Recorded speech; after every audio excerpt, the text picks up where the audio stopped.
Carlos Gutierrez here, and I just wanted to share my opinion really quickly. My opinion, not the opinion of anybody, organization I'm affiliated with or anything like that, about an article that was released by the Wall Street Journal with an irresponsible headline.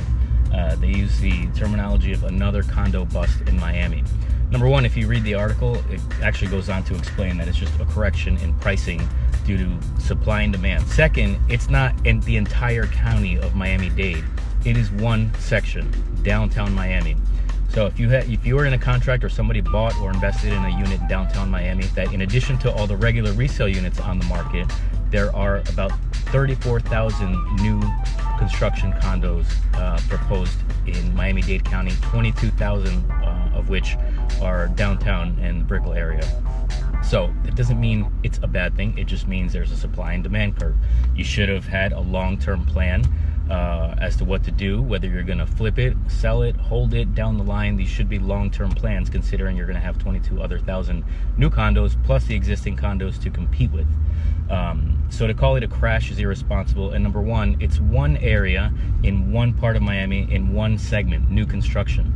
So it's not the entire county. If you're going to talk about the entire county, single-family homes are actually at about a 5.5 month supply of inventory, which technically means it's a seller's market, and the demand is still high for single-family homes, and condos are just over 10 months supply. So a balanced market is between 6 and 9 months. So we're not in a crazy hot market. We're in a balanced market.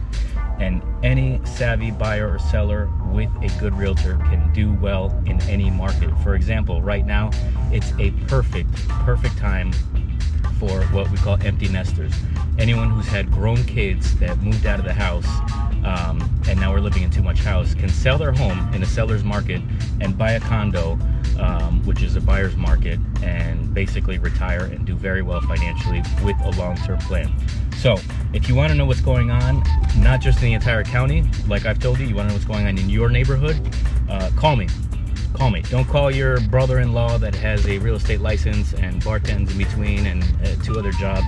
Call me. Call a professional or call the best realtor broker in your area. That's it. Call me. Woo!